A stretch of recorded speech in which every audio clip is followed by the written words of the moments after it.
अस्सलाम वालेकुम व्यूवर्स, मैं डॉक्टर कंवल, डेंटल सर्जन। आज जिस टॉपिक के ऊपर मैं आपसे बात करना चाहती हूँ या जो इन्फॉर्मेशन मैं आपके साथ शेयर करना चाहती हूँ वो है इम्पेक्टेड टूथ।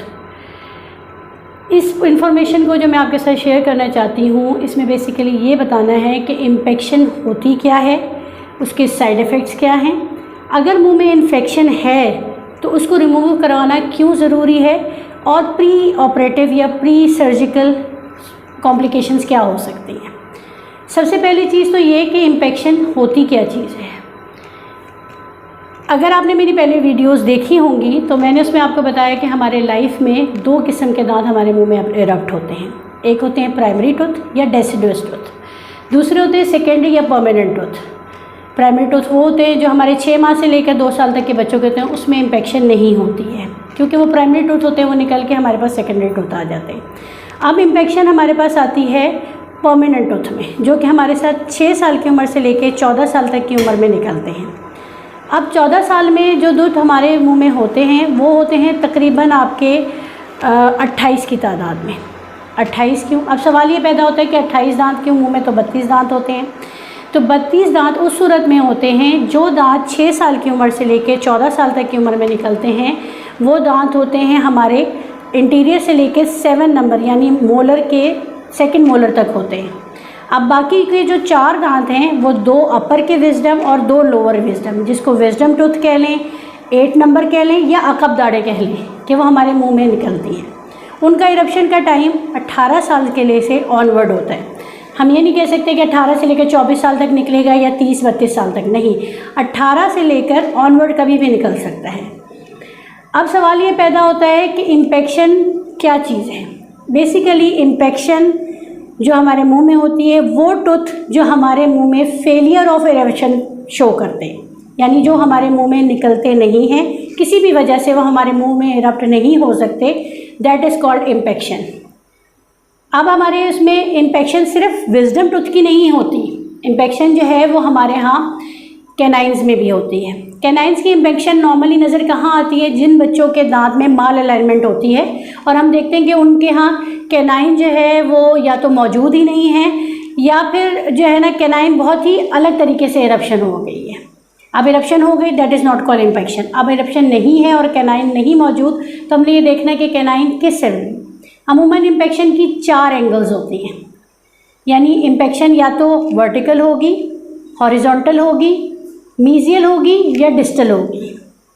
अब ऐसी सूरत हाल में जब टूथ को मुंह में निकलने के लिए कोई डिफ़िकल्टी है या एबनॉर्मलिटी है और वो मुंह में नहीं निकल रहा, तो बात ये है कि उसको निकालना क्यों ज़रूरी है।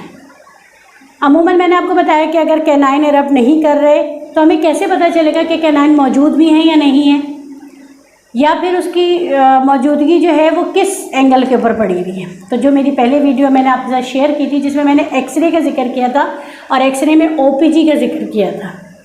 ओपीजी वो एक्सरे होता है जिसमें हमारे दांत, जबड़े और तमाम जो उसके रिलेटेड हमारे पास जो जगहें होती हैं वो ओपीजी में वाज़े होती हैं।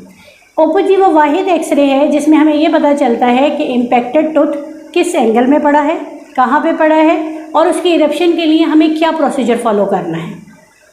अगर कैनाइन इरप्टेड है, अगर कैनाइन इम्पेक्टेड है तो उसको उसकी भी सर्जिकल रिमूवल होती है। अब जो मेन इन्फेक्शन की हमारे पास केसेस आते हैं वो है इन्फेक्शन ऑफ विजडम टूथ। अब विजडम टूथ की इन्फेक्शन जो होती है मैंने जब बताया आपको वही 4 एंगल हैं, वर्टिकल है, हॉरिजॉन्टल है, मीजियल है या डिस्टल साइड के ऊपर है। इस तरह की इरप्शन में अगर वर्टिकल तरह से पड़ा हुआ है और मुंह में इरप्ट नहीं हो रहा है, तो क्यों इरप्ट नहीं हो रहा है? क्योंकि बाज़ दफ़ा हमारा जबड़ा छोटा होता है, जगह कम होती है और वो इरप्शन नहीं हो सकती। और अगर किसी एंगल में पड़ा है, हॉरिजॉन्टल पड़ा है, मीजियल या डिस्टल पड़ा है, तो अल्टीमेट बात है कि उसकी इरप्शन पॉसिबल ही नहीं है। अब इन्फेक्शन को ऐसे ही छोड़ दिया जाए, जाहिर है वो बर्ड है मुँह में, अब नहीं भी निकलता, तो क्या मसला बनता है? मसला बनता है बाज़ दफ़ा जो इम्पेक्टेड टूथ होता है 40 to 60% it is compromise for the infection in the tooth, यानी उसमें आपके बोन लॉस, इन्फेक्शन, सिस्ट की बनना और दूसरा टूथ डिके 40 to 60% आपके इम्पेक्टेड टूथ की वजह से होता है। अब अगर हमारी ये कॉजेज़ हो जाती है, सिस्ट बन जाती है, इन्फेक्शन हो जाती है, तो उसमें क्या होता है कि लिमिटेड माउथ ओपनिंग हो जाती है, पेन होती है, स्वेलिंग होती है और बाज़ दफ़ा माल अलाइनमेंट होती है, यानी आपके टूथ अच्छे तरीके से बंद नहीं हो सकते और च्युइंग में आपको बहुत ज़्यादा प्रॉब्लम होती है। उसकी वजह से आपके TMJ यानी जो आपका टेम्पोरोमैंडिबुलर जॉइंट होता है उसकी ओपनिंग और उसमें क्लिकिंग साउंड आती है। ये सारी कुछ इन्फेक्शन ऑफ इम्पैक्टेड टूथ की वजह से होता है। अब इसकी रिमूवल होनी है। अब इसके रिमूवल के लिए OPG सबसे पहले दरकार है। उसके बाद आपका क्वालिफाइड डेंटिस्ट होता है, सिर्फ वही इसकी एक्सट्रैक्शन, हर डेंटिस्ट इसकी एक्सट्रैक्शन नहीं करता, ना ही ये आपको हर क्लिनिक के अंदर अवेलेबल पॉसिबिलिटी होती है जो टीथ की। क्यों नहीं होती? क्योंकि बाज़ दफ़ा जब टूथ किसी एंगल के ऊपर पड़ा होता है या इम्पैक्टेड होता है तो वो इतना बरेड हो रहा होता है कि वो उसकी जो रूट्स होती हैं वो बोन में एम्बेडेड होती हैं। उसकी एम्बेडेड होने की वजह से वो टूथ इरप्शन में प्रॉब्लम कर रहा होता है। एक तो मैंने आपको बताया कि स्पेस कम होती है, उसकी वजह से नहीं इरप्शन होता, किसी एंगल में पड़ा है नहीं इरप्शन हो रहा। अब अगर किसी एंगल में पड़ा है तो उसकी टूथ की जो रूट्स होती हैं वो बोन में इस तरह से एम्बेडेड होती हैं कि without surgical procedure it can not be removed from the mouth. वो माउथ से आपके रिमूव नहीं हो सकता, उसके लिए आपको सर्जरी को ही फॉलो करना पड़ेगा। और सबसे बेस्ट है कि आप किसी क्वालिफाइड डेंटिस्ट के साथ उसकी सर्जरी करवाएं। अगर आप क्वालिफाइड डेंटिस्ट से कराएंगे तो आपकी जो प्री सर्जिकल या प्री ऑपरेटिव कॉम्प्लिकेशंस है वो कम से कम होंगी।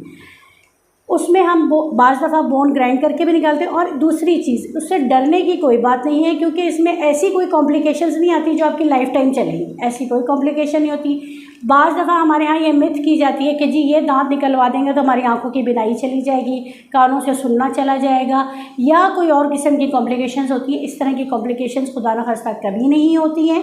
ये नॉर्मल दूसरे टूथ की जो एक्सट्रैक्शन है उसकी तरह ही होता है, लेकिन इसमें सर्जिकल पॉइंट ज़रा ज़्यादा होता है क्योंकि मैंने आपको बताया कि इसकी रूट्स बाज़ दफ़ा बोन में एम्बेडेड होती हैं।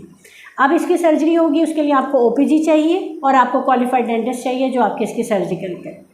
अब प्री सर्जिकल या प्री ऑपरेटिव क्या प्रॉब्लम्स आ सकती हैं?